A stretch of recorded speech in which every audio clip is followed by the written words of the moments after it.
Well, good morning. It's me again. Now today I'm at the AgriSouth. Now lots of agricultural implements on show, and thanks for coming along on my journeys. Do appreciate it. And shall we get on with the video now? Thanks a lot.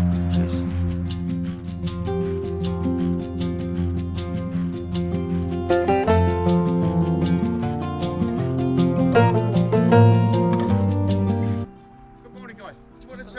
About the show today? Which one of you?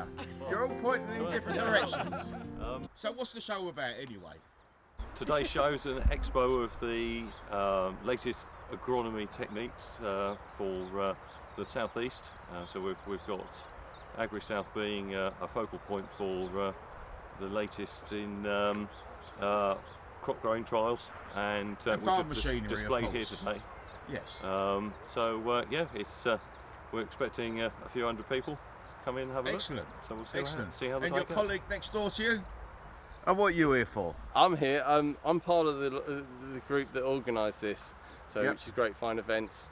So today, as Jonathan was just saying, is about sharing the latest tech from NIAB and from other people that've got new machinery and want to come and show it off to the farming community. Fantastic. Now, obviously, farming is going through a bad stage at the moment with the price of fertiliser and everything else, and these shows help because you can instruct on new techniques, can't you, and new machinery, and you discuss it.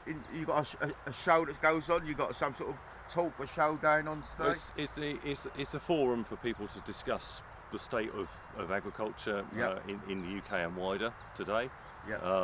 And as you've highlighted about the input cost, but everything's relative, so the price of the crop, the residual crop at the end of it, whether it be oilseed rape or rape, barley, oats, wheat, all the prices have gone up comparably. So it's just sharing best practice, techniques, innovation, environmental focus as well. I'm glad you mentioned that, because on the news last night I saw that farming's getting knocked for not being environmentally friendly. Now, I'm sure farming's better, I see, than building houses. It's in a lot better position. It's been on the news for the last 20 years, but it's in a far better position now than what it was back in the 90s. Yes. Where it was subsidised per tonne produced, but now there's an environmental focus on what we need to be incorporating in our day-to-day farming practices. Oh, good. I mean, we've got to obviously go forward because of climate change and one thing and another, and crops have got to go forward obviously because the different climate, the different crops you have to plant, and these sort of shows the different crops. You've got some exhibitions on the different crops you've got with the seasons, with a dry season or a wet season and that sort of thing. And there's consultants on hand today to be able to offer free advice to visiting farmers here. Now that's something you don't always get, is it? Free advice. No. Anyway, guys, thanks for your time. And your name is? Jonathan West. And I'm Hugh Goldsworthy. And you're from? Great Fine Events, organisers of AgriSouth. Thanks ever so much for your time. Appreciate it. Cheers. Good morning, guys. How are we all doing today? Morning. We're not quite set up yet, are we? No. No teas or coffees on the go for me then. Got the kettle on yet? Now guys, I spoke to you last year and you promised me a follow-up, but you never did. Now what's all that about? Now, you would have to chase me, I'm afraid. I will. So tell me what you're doing here today then. So we are NIAB, if you like. So okay. The idea for this event came from, we always do an open day every year. Right. Which is for our members and anybody else that wants to come. So we're a group, an organisation that gives advice to farmers. Free advice as well? Well, at this event it's free, but normally membership does cost money. Right, okay. Because we can't do everything for nothing. No, obviously People not. need to be paid and all the rest of it. And we were running open days for our members where the numbers were gradually dwindling, getting lower and lower and lower. So the idea was to try and make something that would encourage more people to come. We get in front of more farmers, they see more of the advice we're giving to farm growers, but it gives other people the opportunity to come along as well. Because we never used to invite anybody else, it just used to be a NIAB thing. Yep. So you would have this half of the field and none of the other half. Okay. So it's an interesting thing. Now, the relationship that we forged is one with Ramsack and Karen Wheeler. Yep. And the reason for that is that what they do is they put together agricultural events that are based on giving advice and information to farmers from companies. Yep. The companies don't pay a lot of money to come, and the people that want to come up and see come in free. Smashing. So we're not here to make a big profit. They've got to cover their costs, which Yes. they do. The site is owned by a chap called Thomas Johnson, who's one of my agronomy clients. He's a farmer. Yep. And Thomas was happy to let us use the field, this area of the field for the plots, and the show field next door for parking and for marquees if we need it. His father set up the local farming world that doesn't exist anymore, but when his father died, Thomas took the farm on, and they haven't really had a lot of use for this site since then. Oh dear.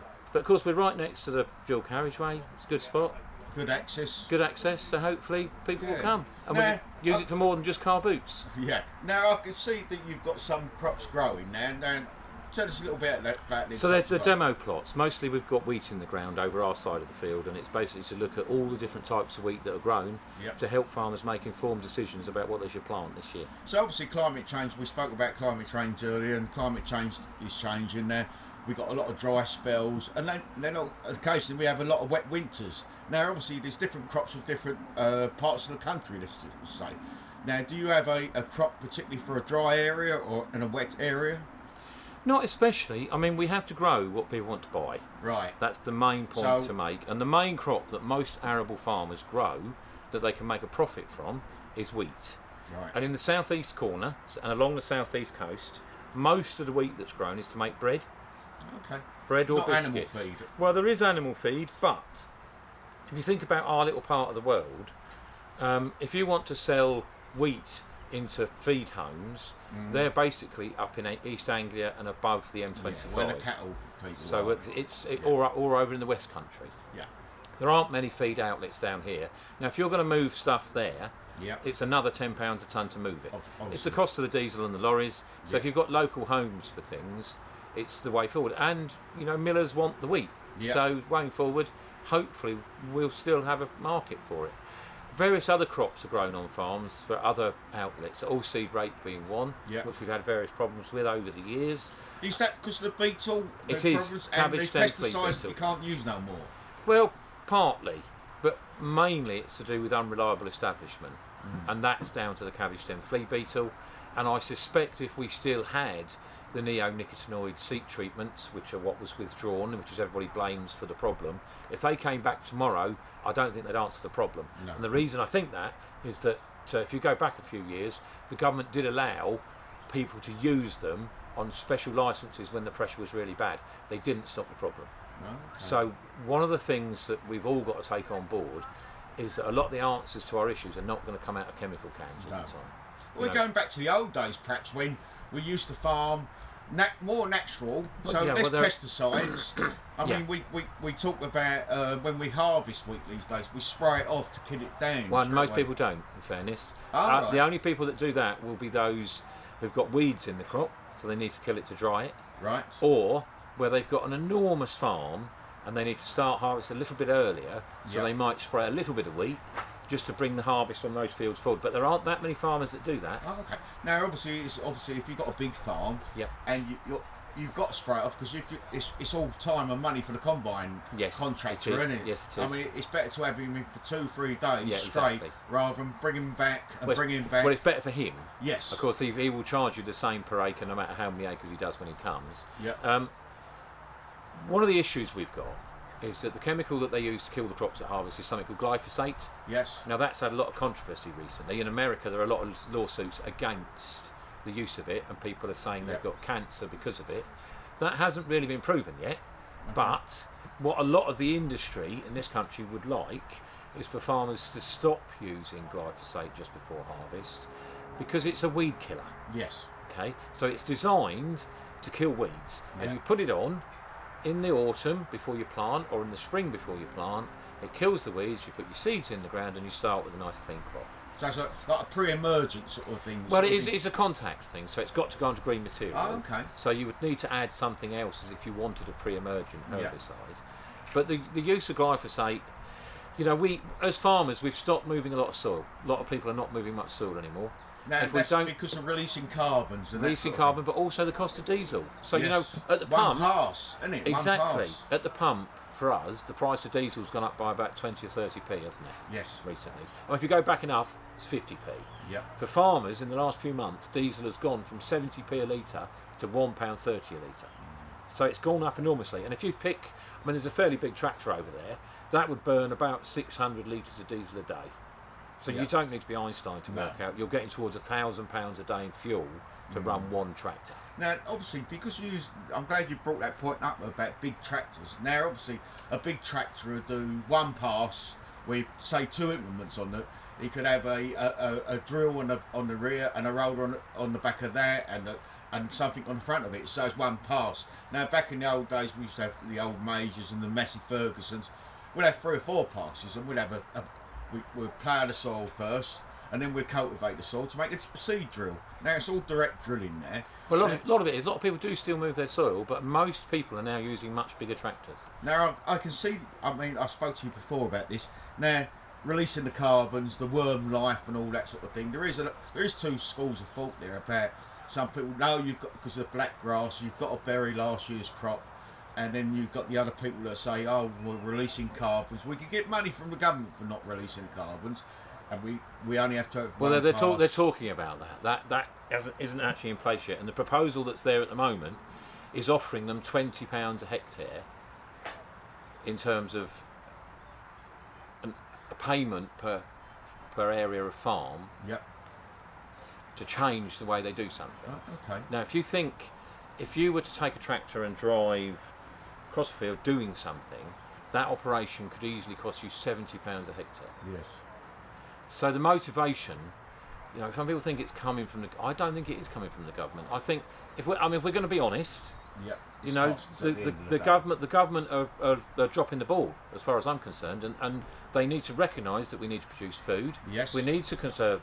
100% agree with you there. But we've got to produce food. And what they're doing at the moment is they want us to plant trees and they want us to plant flowers. There's quite a few flowers in the field today, you know, and there's payments for that, and we're talking to farmers about that, and that's helping with soil health as well, and that's a good thing. But we have got to concentrate on the fact that we need home-produced food. And, you know, we're making all the right noises in government, but the policy isn't there to enforce it, and we're taking away the subsidies that farmers need to make their businesses viable. Now, wheat at the moment, okay, is roughly £300 a tonne. And just as a matter of interest, how volatile businesses are at the moment, the price of nitrogen, nearly £800 a tonne, nitrogen fertiliser. Right, the price of wheat last week, in 1 week, for sale in November, so you'll harvest it in August, put it in a barn, dry it, get it ready, and then the grain merchant will buy it, take it away in November. The price fell by £50 a tonne last week. Now, if you were running a factory and you're producing widgets or, let's say, pasteurising milk, and somebody said to you, right, okay, well, this week... Let's not the milk for... No, I'm not going to... I'm just saying that we're... No, I'm not knocking the milk, because they are, thank goodness, getting paid a bit more money for their milk now, because that is another story we better not get into. But what I'm driving at is if you were producing something and somebody came along to you and said, in 1 week I'm going to cut your returns by £50 per unit, whatever, you know, it just doesn't work, does it? Surely, now, we all go to Sainsbury's and Tesco's and one thing and another, and we buy our bread for 10p in some cases, don't they? And 50p, but I always buy a decent loaf. Yeah. But we can't go down that road any longer, can we? Paying 10p's and 30p's. No, I mean... And milk. Water's more expensive than milk these days, isn't it? It's gone up, thank goodness. You know, if you bought a 4 pint of milk, and I bought one this morning, it's now about £1.50 for 4 pints of milk. Now, I'm going to take you back in my history 30 years. Right. As a young man, I was working on a farm in Bedfordshire. We'd got a dairy herd, and the company running the farm decided they weren't making any money. They were going to pasteurise and bottle all the milk into these 4 pint plastic containers and sell them to local shops. Good idea. They spent, I think it was something in the region of £150,000 setting all this plant up. Yep. And we were selling the milk for 95p per bottle, and you'd have to buy something like 300 bottles and be a shop to do it. If you went in a shop last week, you could have found 4 pints of milk for about £1. It's crazy. It doesn't make any sense. Doesn't make. But a lot of the bigger retailers now are paying more money to farmers, and they'll charge you about £1.50 for 4 now, I pints mean, we obviously most of us will go and spend money on beer and everything else we want to do, and put fuel in our car. Now fuel's going up to £2 a litre, but we won't pay for milk and bread. And I know, it's ridiculous. It's ridiculous. Anyway, that's on the side though. Just before I go, and I'll leave you to get on with making me a cup of tea or something. Yes, yeah. Now, what is your position? Mill-till or plough? Both, because it depends on the farmer and what he's doing and what he needs to do. And I like the idea of not moving soil because it works sometimes.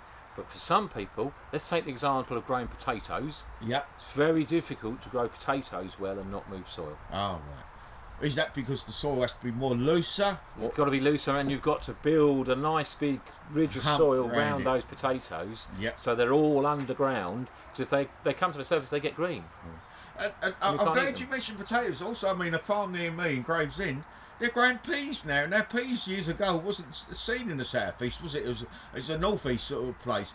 But now they're growing peas, so you know we are diversifying as farmers. Yes, we are. And it's a good thing. So I think anyway, so. I appreciate your time. Lovely to see you again. What is your name? Keith Truitt, and I'm NIAB's regional agronomist for the southeast. Thanks ever so much for your time. Pleasure. Cheers, Niall. Cheerio. Thank you. Different types. We'll have a chat with the guys later.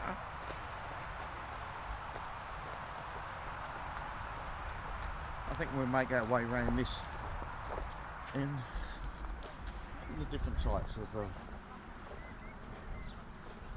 wheat that's growing here. And it seems to be a bit of a tall wheat. Now, I thought we'd gone away from growing tall wheat. Perhaps I think we're going to ask later.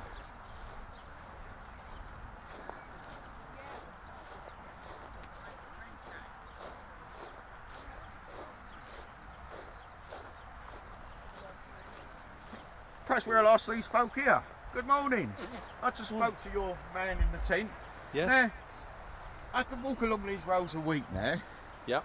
And this few of the variety is quite tall. Now, I thought we was going away from the tall growing wheat to more dwarf. Well, they're still dwarf, in that they're not shoulder height. Ah, okay. So they've still got the dwarf genes in there, Yep. but there's just a range of heights anyway. Now, obviously, that's good for the straw man, isn't it? So he can produce a bit more straw. Also, it tends to be the taller the variety, the better the rooting as well. Ah, okay. So there can be some advantages on light soils to having a taller variety. Okay, now you've got quite a few varieties here. Now tell me the difference between some of these, or just a couple of the varieties, rather than go through. Right. You're disappearing, are you? Okay then. Right. Well, if you want the varieties to grow, if you want group 1, it's the bread making wheats. Right. And that is what? That ends Skyfall, Zayat, Illustrious, Crusoe. Yep. And basically, you've got a choice between whether you want to grow variety of brown rust, which is Crusoe, yellow rust, which is Skyfall or Zayat. Illustrious doesn't get yellow rust, but it's got a low protein. Right. So you never get the same sort of premium. No. So it's not very widely grown. And that's what we want in our crop. We want you protein. Want protein is gluten, which makes the bread rise. That's exactly it. Yeah. Yeah. So and that there is some taller varieties, but have you just said about the different varieties up the top end, the bread making ones? They're really a small growing plant. Why is that? You don't want a bread making wheat to go over. If it goes flat, then you'll end up with damp grain, and then you'll lose the Hagberg.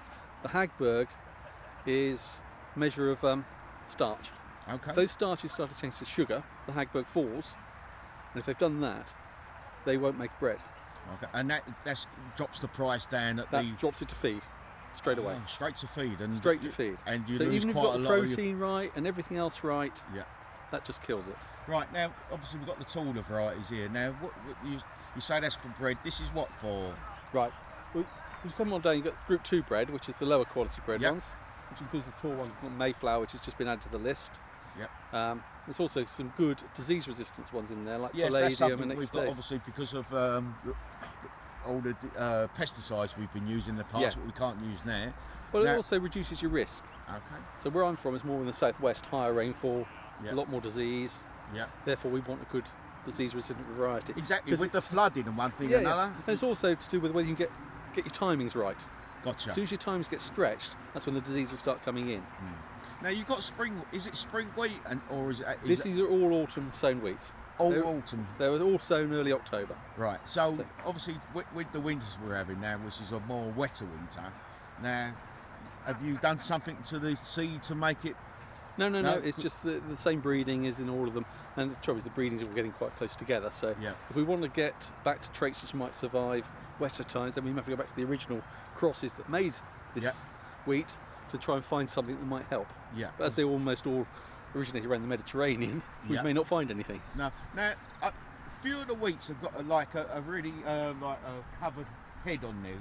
So is that of a drought reasons? Why is that? They've got more, what they call them, hairs around the... There's one or two with horns. Makes no difference really. Oh, okay. It's just a different genetic traits in there. So like Skyfall has got horns. Oh, okay. Just like a barley has, but it makes no real difference. The only thing it can do is hold a bit more moisture around the grain, which you don't want to harvest because that may reduce your Hagberg. Yes. And Skyfall's one that drops Hagberg quite quickly. Oh, is it really? Yeah. Now, can you explain a few of the varieties for me? Yeah, okay. These Group 3 soft, so that's your biscuit wheats. Okay. That's to make your biscuit. Group 4 down that end is the bread it's the feed wheats. Feed wheats. That's more for not the Kent animal feed. Animal feed. That's more. But some Midlands. of them have got a bit of quality, so they will go in perhaps into part of the grist or part of the mixture of grains that make up a bread making wheat. Okay. If you want a quick rundown of the summary of the wheats to grow, that'd be fantastic. Group 1, Crusoe is still the number 1 for quality. Right. Best protein, good Hagberg, but slightly lower yielding, gets late brome rust. Zayat and Skyfall are the next two most popular bread wheats. Both get bad yellow rust, but they get different races of yellow rust. Okay. So if you're in the eastern counties, Midlands, the Skyfall tends to have a lot of yellow rust. Where I'm from, Hampshire, Wiltshire, we tend to have a lot more in Zayat. And in Kent, there's a lot more in Zayat than there is Skyfall, which is very interesting. So, but those isolates could change over. So, but you've got very high risk of disease in those. Good for other diseases. Yeah. But they're the choices, and we've got no new good bread making wheats coming through at the moment. Okay. So we're stuck with those. Yeah. So you make a choice of whether you Zayat, Skyfall or Crusoe. Now Skyfall's been around a few years now. It's been around a long time. time. Crop, isn't it? Really? Yeah, it is proven, and all three of those are proven bread making wheats. Yeah. What you have got though is an option perhaps to go down to a Group 2. We've had X days, very good disease, good septoria, perhaps a bit susceptible to eye spot. Does get a little bit of yellow rust, but actually a good wheat. Okay. Tends to throw a low protein, but it's also a high yielding one. Oh, okay. So some people have been growing it as a feed with a hope to get maybe a bit of premium. Yeah.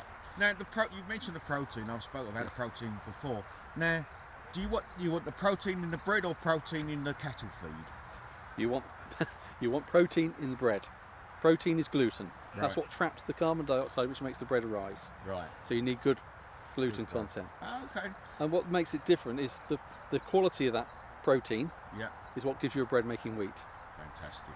In a feed, high protein is great for the feed producer, but it doesn't give the farmer any more. You're he more doesn't get paid for barley for that, really.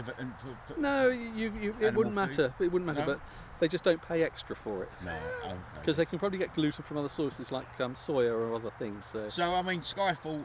Now let's talk about regions. Kent, for I would say, you would say the top variety for Kent would be Skyfall and probably Zayat actually, and Skyfall, because Kent, like Hampshire, Wiltshire, all that south coast tends to grow more bread wheat. Right. Yes, because we're not a cattle or an animal stock. And we used to have good meals and things, but some of them have closed, so we may have to ship around the coast to Manchester or somewhere to get to a mill. Now, but we tend to produce a better quality because we have slightly earlier harvest, so you get longer days, so the crop isn't standing out there wet for so long. Now, can we export this at all? Yeah. We have a good export markets, do we? We do, but we also need a lot of domestic bread anyway, so we're probably importing more bread wheat as well. So we wouldn't be exporting bread, but we might be exporting some of these Group 3s here, which are the biscuit wheats. Right. They tend to get exported around to the Mediterranean, Italy and Spain. They like those as a sort of make a biscuit that they would have for breakfast or something like that. Yes, I understand, yes. So that tends to be where those might go to. So we can export those. Fantastic. Well, I appreciate your time. No problem. And your name is? Steve Cook. And you're from? I'm a Southern Region Agronomist for NIAB. Thanks part-time based, but also an independent agronomist the rest of the time. Thanks ever so much for your time. No problem. Cheers. Good morning. Morning. Pretty ladies, that's what we like to see on the show. Right, one pay. What's all that about? Filming. Right, so it's about us. So what we do is we do the bank accounts for the seasonal workers. Okay. So if you've got transient workers that come in from the EU or from all over Europe, they're obviously part of the seasonal worker scheme now, they can't get a bank account. They can't get bank accounts because they may not have proof of address, national insurance numbers, but they need to get paid. Yes. So to prevent them from getting paid by cheque or sharing bank accounts or possibly being exploited by family members, we offer them a bank account with their own account number, sort code, chip and PIN card, contactless card, so that they can get paid the wages directly to their own account. Oh, fantastic. So that goes back a 100 years. Well, the farmer used to pay tokens to the, and he could buy his food in the local shop and that sort of thing, really, isn't it? So it's a bit sort of like, I don't know, moving forward into plastic, isn't it, really, obviously? It's a bank account that's very much like your own bank account. Okay. But they just can't do direct debits at the moment or pay cash onto it. Okay. But they can use it worldwide. It's MasterCard. It's contactless. Yep. They can use it online, so just like any, they do all their online banking. So they can do their shopping. Could you transfer money back to their own countries at all? They will be able to do it very shortly with themselves, but at the moment they do tend to use other companies such as like TransferWise and Western Union. So we will have the outbound payments coming up. I think that would probably be a good idea, because obviously transferring money back to their families and one thing while they're busy working would be a good thing. And yeah, so it is on our development roadmap. So it is something that we're developing. It's just, you know, these things take time, unfortunately. Obviously, so we definitely will have it in place soon. They can currently do it though still through. Yeah, they can do through it. online websites. Now, with the coming out in the EU and everything, is this made it more difficult for you? To an extent it has, because there's no free movement of borders. So just like all the growers and all the agricultural people and horticulture, they can't get the workforces in. Okay. But we do work with the 4 labour providers that have the seasonal workers scheme visas. Yeah. So the 38,000 visas that have been allocated, we do work with them. We've got a multilingual app on the phones if they want to. We've got a multilingual portal that they can download. We've got multilingual call handlers in our call centre. We have guides that are all multilingual that we give the workers to tell them how to protect themselves and how to look after their accounts. And we do promotional videos as well for them in all their own languages. So we work in Russian, Ukrainian, Polish, Romanian. Don't mention Russian, not nowadays. You know, well, honestly, I think most of the Russians that have come over really, you know, I don't think they want to be in that situation either, do they? No. Just one last thing before I go. Now, how does the farmer have to contact you, or do you contact the farms and set up this scheme? It works both ways. So if a farm has got workers and they require our services, they tend to come to us.